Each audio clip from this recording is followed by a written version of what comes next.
চর্চার নিয়মিত আলোচনায় স্বাগত। আমি নাইর ইকবাল আপনাদের সঙ্গে আছি।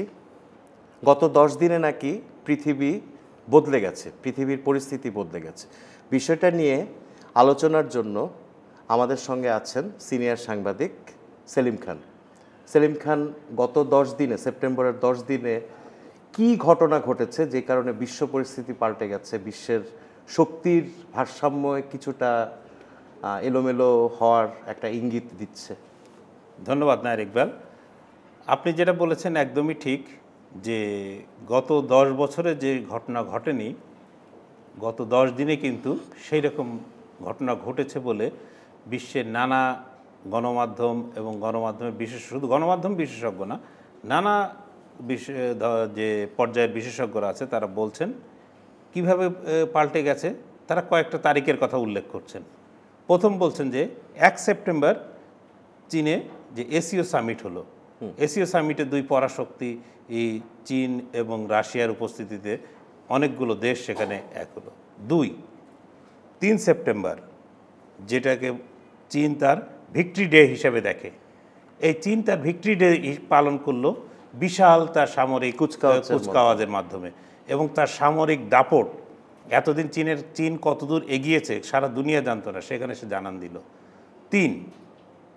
3 যদি বলি, এটা আর একটু অন্যরকম, যে আমেরিকা তার প্রতিরক্ষা বিভাগ, এতদিন যে 76 বছর ধরে পরিচিত ছিল প্রতিরক্ষা বিভাগ, সেই প্রতিরক্ষা বিভাগের নাম পরিবর্তন করে প্রেসিডেন্সিয়াল অর্ডারের মাধ্যমে করা হলো ওয়ার ডিপার্টমেন্ট। 4, আপনার ইউক্রেনে বা ইউরোপে ন্যাটোর যে বাহিনী আছে, সেই ন্যাটো বাহিনীর যে বরাদ্দ আমেরিকা করে থাকে, সেই বরাদ্দ ব্যাপক হারে কমানোর সিদ্ধান্ত নেওয়া হয়েছে। এটা আমেরিকার সিদ্ধান্ত, এর স্পেসিফিক তারিখ বলাটা কঠিন, কিন্তু এই সময়কালের মধ্যেই এই সিদ্ধান্ত কিন্তু হয়েছে। 5 যদি বলি, যে দোহায়, এটা হচ্ছে 9 সেপ্টেম্বর, দোহায় ইসরায়েলের হামলা। তা আসলে 10 দিনের চেয়ে 9 দিন বলা ভালো। তো 9 দিন যদি বলি, তো এই 9 দিনের মধ্যে আপনার পুরো দুনিয়ার একটা উথাল পাথাল হয়ে গেছে, এবং সব জায়গাতেই দেখা যাচ্ছে যে আমেরিকার নিয়ন্ত্রণ কিন্তু আস্তে আস্তে আস্তে আস্তে মানে বিলীন বা হ্রাস পাচ্ছে, ক্রমেই হ্রাস পাচ্ছে। এশীয় সামিট তো প্রথমেই বলা হচ্ছিল যে এটা বিশ্বের যে শক্তির ভারসাম্য আছে, সেই শক্তির ভারসাম্যের একটা শিফট। তো এখানে কি ঘটেছে যে এখানে এটাকে বলা হচ্ছে যে এটা মানে এশীয় সামিটকে এই জায়গায় গুরুত্বপূর্ণ একটা ব্যাপার হিসেবে দেখা হচ্ছে? এশীয় সামিট কিন্তু পাওয়ারের শিফট হিসেবে দেখা হচ্ছিল না, দেখা হচ্ছিল মূলত ব্রিক্সকে, যে ব্রাজিল, তারপর Russia, India, China, south Africa, এদের নিয়ে যে জোট, এবং তাতে যে ক্রমবর্ধমান সেই জোটের সংখ্যা, মানে সদস্য সংখ্যা বৃদ্ধি, এই জোটটাকে কিন্তু আমেরিকা বা আমেরিকার নেতৃত্বাধীন পশ্চিমা জোটের মানে প্রতিপক্ষ হিসেবে দেখা হচ্ছিল। যে মাল্টিপোলার ওয়ার্ল্ড তৈরি করার যে পদ্ধতি, সেই পদ্ধতি কিন্তু এশীয়, আপনি যেটা বলেন এটা একেবারেই ঠিক, এশীয়তে কিন্তু ওই ব্রিক্সেরই একটা ছোট রূপ দেখা গেল। এই দুটো বিষয়ে মধ্যমণি, আগেই আমরা বলেছি যে দুটো বিষয়ের মধ্যমণি হচ্ছে চীন, এবং তার সঙ্গে আছে আরেক পরাশক্তি রাশিয়া।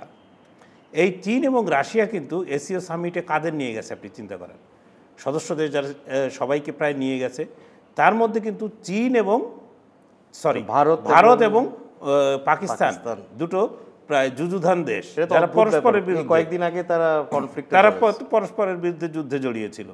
সেই দুই দেশের প্রধানমন্ত্রী কিন্তু ওই অনুষ্ঠানে চীনে গেছেন, এবং এটা অন্যরকম একটা গুরুত্ব বহন করে।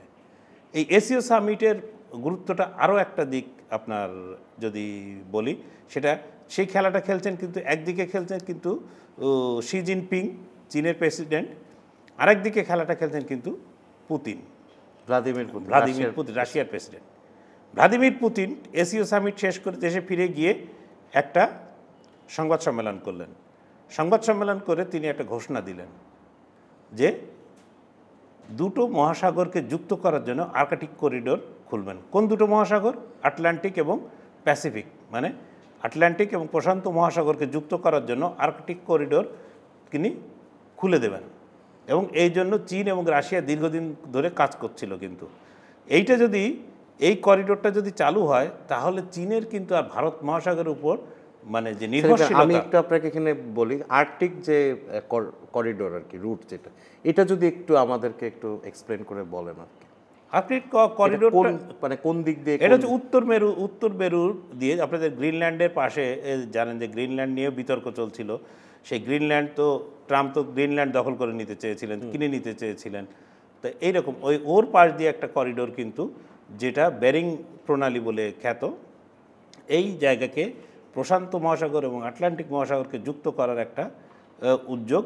এবং এর এক পাশে কিন্তু রাশিয়াও আছে, এবং রাশিয়া আর আমেরিকার এক পর্যায়ে দূরত্ব কিন্তু মাত্র ওই বেরিং প্রণালীর ওখানে কিন্তু 13 কিলোমিটারের মতো দূরত্ব দুই দেশের, মানে দুই দেশ কিন্তু খুবই কাছাকাছি। ফলে এই জায়গাটা দিয়ে কিন্তু দুই দেশ কাছাকাছি চলে আসছে। বিশেষত চীন তার ব্যবসার, চীন এবং রাশিয়া যে ভারত মহাসাগরকে আটকে দেয়া, আপনি সুয়েজ ক্যানেল বলেন, মালাক্কা প্রণালী বলেন, এইগুলো দিয়ে কিন্তু আমেরিকা চীনকে আটকানোর একটা ব্যবস্থা করছে। এরা তার পাল্টা ব্যবস্থা হিসেবে এটা ঘোষণা দিল। আরেকটা কি পুতিন ঘোষণা দিলেন, যে এখানে বলা হলো যে রাশিয়ায় এই মুহূর্তে যে প্রাকৃতিক সম্পদ আছে তার মূল্য হচ্ছে প্রায় $13 ট্রিলিয়ন। যে সম্পদ আমেরিকায় যত প্রাকৃতিক সম্পদ আছে তার দ্বিগুণেরও বেশি। এটা শুধু প্রাকৃতিক সম্পদ। তো সাধারণভাবেই যে ব্যবসায়ীরা ব্যবসা করতে চান, ইভেন আমেরিকান ব্যবসায়ীরাও রাশিয়ার প্রতি রাশিয়ার এই লোভনীয় প্রাকৃতিক সম্পদ নিয়ে ব্যবসা করতে আগ্রহী। ফলে পুতিন কিন্তু আর এক অন্য লেভেলে খেলে দিয়েছেন। এটা একেবারেই মানে পুরো গেম চেঞ্জার হিসাবে কাজ করছে। তো এখন আপনার ট্রাম্প, মানে আপনি বলছেন যে এরকম একটা যুক্তরাষ্ট্র কিছুটা এমন কিছু ঘটনা ঘটছে যেখানে যুক্তরাষ্ট্রের কিছুটা ব্যাকফুটে। তা সম্প্রতি যেই আপনার দোহাতে যে ইসরায়েলের হামলা, তার মানে কি ইসরায়েলের উপরও কি আপনার যুক্তরাষ্ট্রের এখন নিয়ন্ত্রণ নাই? মানে যেখানে দোহাতে হচ্ছে মার্কিন সামরিক ঘাঁটি। অবশ্যই এটা দুনিয়ার সবাই, হয় ইসরায়েলের উপর তার নিয়ন্ত্রণ নেই, ইসরায়েলি মধ্যপ্রাচ্য, আমেরিকার মধ্যপ্রাচ্য নীতিকে পরিচালিত করছে, এবং দোহার হামলার পরে মধ্যপ্রাচ্যে আমেরিকার বন্ধু যারা, আপনি ইউএই বা সংযুক্ত আরব আমিরাত আপনি যদি দেখেন, তারা কিন্তু ইতিমধ্যে সেখানে একটা নিরাপত্তা সামিট বা নিরাপত্তা সম্মেলন করার কথা ছিল, সেখানে ইসরায়েলকে ব্যান করে দিয়েছে। অথচ ইউএইর সঙ্গে কিন্তু ইসরায়েলের সম্পর্ক সবচেয়ে ভালো। ইসরায়েলিরা খুব সহজেই ইউএইতে যেতে পারে, ইউএইর লোকজন ইসরায়েলে যেতে পারে, কোনো বাধা নেই। এবং সেইখানে ইউএই প্রথম দেশ যারা ইসরায়েলকে একেবারে মানে ওই সামিটে একদম নিষিদ্ধ ঘোষণা করেছে। আপনার এমবিএস তিনিও ভয়ঙ্করভাবে ক্ষুব্ধ। তিনি তার ক্ষোভের কথা বলে দিয়েছেন যে এইটা কোনোভাবে মানা হবে না যে ইসরায়েলের মতো চলবে আর তুই বসে বসে ওখানে দেখবে, এইটা কোনোভাবে মানা যাবে না। আপনার কুয়েত, সেও কিছু মিনমিন করে হলেও বলেছে। কাতার কিন্তু নানাভাবে নানা দিক থেকে সে ব্যবস্থা নেয়ার, তলে তলে ব্যবস্থা নেওয়ার চেষ্টা করছে। আপনার অন্যান্য আরব দেশ, ফলে সেখানে এক ধরনের পোলারাইজেশন, সেখানে এক ধরনের মেরুকরণের বিষয় উঠে আসছে। এবং সবাই একটাই উদাহরণ দিচ্ছে যে তোমরা ইরানকে দেখে শেখো না কেন, তোমরা ওই যে ইয়েমেনের হুতি এদের দেখে শেখো না কেন। তারা যদি এত মার, এত হামলা, এত নিষেধাজ্ঞার পরে তারা যদি টিকে থাকতে পারে সাহস করে, তাহলে আমরা বন্ধু হয়েও যদি আমি বোমা হামলার শিকার হই, ফলে ওইখানেও কিন্তু একটা পোলারাইজেশন মানে ঘটছে। এই ধরনের মনোভাব যদি আপনার আমেরিকান অ্যালাইদের মধ্যে আসে, তাহলে তো আমেরিকার প্রতি এক ধরনের আস্থা যেটা আছে যে আমেরিকা আমাদেরকে দেখবে, আমেরিকা আমাদের হয়ে লড়বে, এই জাতীয় তো পারসেপশন, এটা তো নষ্ট, ভেঙে চুরমার হয়ে যাবে। আগামীতে দেখা যাবে যে অন্যান্য অঞ্চলেও আপনার আমেরিকান অ্যালাইরা আমেরিকাকে বিশ্বাস করবে না। অবশ্যই এই বিষয়টি একেবারেই মানে যথার্থ বলেছেন, যে তার প্রধান উদাহরণ হচ্ছে আপনার ইউক্রেনে কিন্তু ইউক্রেনকে জমি ছেড়ে দিতে হবে বা ইউক্রেনকে নাকে খত দিয়ে রাশিয়ার সঙ্গে যুদ্ধবিরতিতে বা একটা সমঝোতায় স্বাক্ষর করতে হবে, এটা কিন্তু ট্রাম্প নিজেই বলে দিয়েছেন যে ইউক্রেনকে নমনীয় হতে হবে। আপনি দেখেন যে ইউক্রেন নিয়ে কিন্তু ইউক্রেনকে বলা যায় যে প্রায় ইউক্রেন এখন বাদের তালিকায় চলে গেছে, অন্তত আমেরিকার কাছে। ইউক্রেন শুধু না, ইউক্রেন ছাড়িয়ে পোল্যান্ডেরও একটা অংশে নাকি এই রাশিয়া হামলা চালিয়েছে বলে অভিযোগ উঠেছিল। কিন্তু যে এই পোল্যান্ড কিন্তু ন্যাটোভুক্ত দেশ এবং ন্যাটোর চার্টারে বলা আছে যে কোনো দেশ আক্রান্ত হলে, ন্যাটোর কোনো দেশ আক্রান্ত হলে সেখানে ন্যাটোর সব দেশ আক্রান্ত হয়েছে বলে ধরা হবে এবং তারা তার বিরুদ্ধে, শত্রুর বিরুদ্ধে মোকাবিলা। কিন্তু কেউ কিন্তু এগিয়ে আসেনি, কেউ এগিয়ে আসেনি। ইতিমধ্যে আমেরিকানরা ন্যাটোর যে বরাদ্দ, সেই বরাদ্দের পরিমাণ কিন্তু 15% থেকে আরও কমানোর যথাসম্ভব কমানোর তারা চেষ্টা করছে। মানে ন্যাটোকে এমনভাবে করার উদ্যোগ আমেরিকার পক্ষ থেকে নেওয়া হচ্ছে। মানে বিষয়টা এরকম যে আমেরিকা ছাড়া ন্যাটো, আমেরিকা ছাড়া ন্যাটো হচ্ছে ধড়হীন দেহ। আচ্ছা, যে আপনার মাথাটা নেই কিন্তু দেহটা আছে, তো ওই দেহর তো কোনো মূল্য নেই যদি মাথাই না থাকে। তো আমেরিকা যদি ন্যাটোর ওই কৌশলগত দিকে না থাকে তাহলে তো মানে আপনার ইয়েটা থাকে না, আমেরিকার প্রতি আস্থা। ইউরোপ যে এতদিন পর্যন্ত আমেরিকার প্রতি আস্থা রেখেছিল সেই আস্থা তো থাকে না। আবার দেখেন যে কি বলবো, তুরস্কের কথা। তুরস্ক আপনার বলা হচ্ছে যে দোহার পরে বা কাতারের পরে এবার নেক্সট টার্গেট হচ্ছে ইসরায়েলের তুরস্ক। অথচ এই তুরস্কই কিন্তু সিরিয়ার আসাদ সরকারের পরিবর্তনের জন্য ইসরায়েলকে যাবতীয় সাহায্য সহযোগিতা সব ধরনের করেছে, কিন্তু তারা কিন্তু সেটা মনে রাখেনি। এখন এরদোয়ান কিন্তু তার নিয়মিত তার যুদ্ধবিমান আকাশে চক্কর দিচ্ছে এবং এরদোয়ান এবং তার সরকারের লোকজন হুমকি দিয়ে যাচ্ছে যদি ইসরায়েল যদি ব্যবস্থা নেয় বা কোনো হামলা চালায় তাহলে তুরস্কের দিকে তাকালে মানে ভয়াবহ পরিস্থিতি হবে।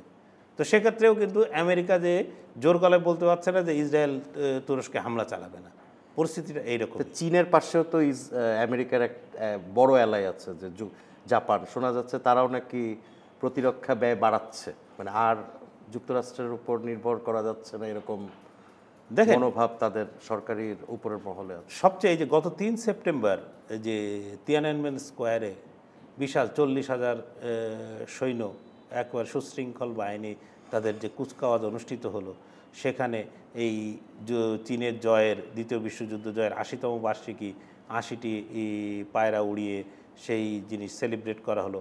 পাশাপাশি কিন্তু যারা শান্তির কি বলবো প্রতীক হিসাবে শান্তির কপোত উড়ল, তার পাশে কিন্তু চীন তার যে বিপুল সমরাস্ত্রের সম্ভার তৈরি করেছে ইতিমধ্যে, সেটা রাশিয়ার সহযোগিতায় করুক নিজে করুক, সেই জিনিস কিন্তু সারা বিশ্বকে হতবাক করে দিয়েছে এবং আমেরিকাকেও কিন্তু হতবাক করে দিয়েছে। এর মধ্যে শোনা যাচ্ছে এর মধ্যে আপনার যে আমেরিকার নতুন ডিপার্টমেন্ট, যে ওয়ার ডিপার্টমেন্টে যে মন্ত্রী হেক্সেট, তিনি কিন্তু চীনের প্রতিরক্ষা মন্ত্রীকে ফোন করেছিলেন এবং কথা বলেছেন যে চীনের সঙ্গে তো আসলে আমেরিকার কোনো সমস্যা নেই, চীনের কিন্তু কোনো মানে আমরা চীনের সঙ্গে কোনো ধরনের কোনো কিছু জড়াতে চাই না। এটা তো একদম পিছু হটা না, চীন যে অ্যাগ্রেসিভ মুডে, এবং চীন কিন্তু তাইওয়ান নিয়ে কিন্তু তার 2027 সালের পরিকল্পনা থেকে সরে আসেনি যে তাইওয়ানকে 2027 সালে সে তার দেশের অংশ হিসাবে গড়ে তুলবে বা অংশ করবে, এটা থেকে কিন্তু সে সরে আসেনি। এবং এই যে আপনার প্রশান্ত মহাসাগর, পশ্চিম প্রশান্ত মহাসাগরের এলাকায় চীন, শুধু চীন সাগর না, তার থেকে দূরবর্তী এলাকায় যে চীন যে জিততে পারে, চীন যে জয়ের ক্ষমতা রাখে, চীনের সেনাবাহিনী না বলা ভালো, যে সশস্ত্র বাহিনী, তার নৌবাহিনী, তার বিমান বাহিনী, এই লেভেলে চীন নিজেকে নিয়ে গেছে যে হেক্সেটও কিন্তু এই কথা বলতে বাধ্য হয়েছেন। আপনার যে মার্কিন পররাষ্ট্রমন্ত্রী মার্কো রুবিও, তিনিও চীনের তার কাউন্টার পার্টকে ফোন করেছিলেন এবং তিনি একই কথা বলেছেন যে চীনের সঙ্গে নাকি কোনো সমস্যাই নেই। এখন এটা দেখে জাপানও ভয় পেয়ে গেছে, কোরিয়াও হয়তো কিছুটা চিন্তিত। জাপান কিন্তু ইতিমধ্যে তার প্রতিরক্ষা ব্যয় বাড়ানোর উদ্যোগ নিয়েছে, যে তারা সবাই বুঝতে পারছে, আর বিশেষত আপনার দোহায় হামলার পরে সবাই বুঝতে পারছে যে যতই আমার এখানে আমেরিকার ঘাঁটি থাকুক না কেন, আমার উপর যদি হামলা হয় তো আমেরিকা আমাকে বাঁচাবে, এর কোনো গ্যারান্টি কিন্তু নেই।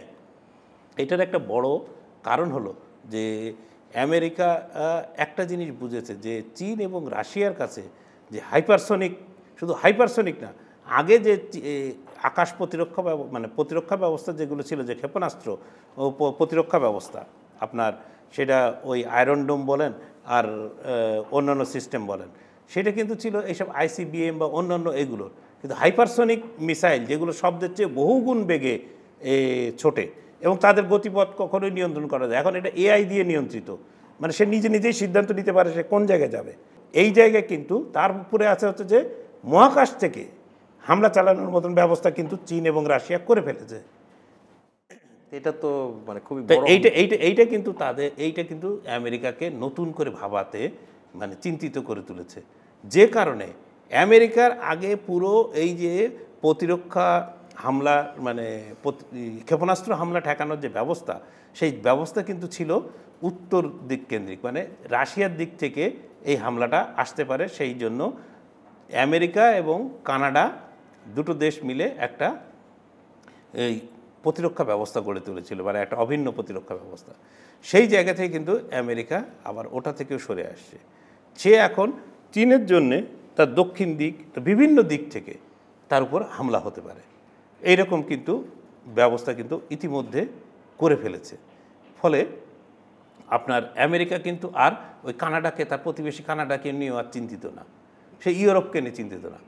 তাকে এখন এই যে চীন এবং রাশিয়ার জোটের যে সাফল্য, তারা এখন আমেরিকাকে তার নিজের দেশ নিয়ে, নিজের মানুষকে নিয়ে ভাবতে বাধ্য করছে। এর আরেকটা বড় উদাহরণ আপনি কিছুদিন আগে দেখবেন যে ভেনেজুয়েলায় একটা জাহাজে হামলা চালিয়ে বলা হলো যে এখানে কি বলে মাদক ব্যবসায়ীরা ছিল, মাদক ব্যবসায়ী। ভেনেজুয়েলায় হামলা চালানোর জন্য কিন্তু আমেরিকা প্রস্তুত ছিল, কিন্তু সেইখানে এক হচ্ছে যে চীনের বিনিয়োগ আছে বিলিয়ন ডলার, বলা হয়ে থাকে 700 বিলিয়ন ডলারের মতন চীনের বিনিয়োগ আছে। এবং ভেনেজুয়েলায় পৃথিবীর সবচেয়ে বেশি তেলের রিজার্ভ আছে এখন। 2 নম্বর হচ্ছে সেখানে কিন্তু রাশিয়ার সশস্ত্র বাহিনীর উপস্থিতি আছে। ফলে দুটো মিলে কিন্তু আমেরিকা আর সাহস করেনি ভেনেজুয়েলায় হামলা চালানোর। তাহলে সব মিলিয়ে আমরা দেখছি যে গত 10 দিনে যে ঘটনা ঘটল, তাতে কিন্তু আমেরিকা, আপনার কথায় যে আমেরিকা কিন্তু আস্তে আস্তে কিছুটা ব্যাকফুটে চলে আসছে। সে যে আগে যে অ্যাগ্রেসিভ একটা মানে আগ্রাসী মনোভাব নিয়েছিল, সেই আগ্রাসী মনোভাব কিন্তু তার মধ্যে আর নেই। ফলে এই জায়গায় কিন্তু একটা বড় ধরনের শিফট চলছে, এবং বলাই হয়ে থাকে যে প্রতি 100 বছর পর পর পাওয়ারের একটা শিপমেন্ট হয়ে থাকে। এবং এজন্য একটা বিখ্যাত থিওরি আছে, যেটা প্রায় 2500 বছর আগে, তারও আগে, থুসিডাইডাস ট্র্যাপ বলে একটা থিওরি আছে, যেটা একজন গ্রিক ইতিহাসবিদ, দার্শনিক এবং জেনারেলও ছিলেন, তার দেয়া। তো সেই থিওরি অনুযায়ী কিন্তু এটা চলছে। আমার যেটা মনে হয়, বা আমি যেটা শেষ বলতে পারি, যে যখন কোল্ড ওয়ার চলছিল এবং কোল্ড ওয়ারের পরে যে সোভিয়েত ইউনিয়নের পতন হলো, কোল্ড ওয়ার চলার সময়, তখন কিন্তু একটি গুলিও খরচ করতে হয়নি।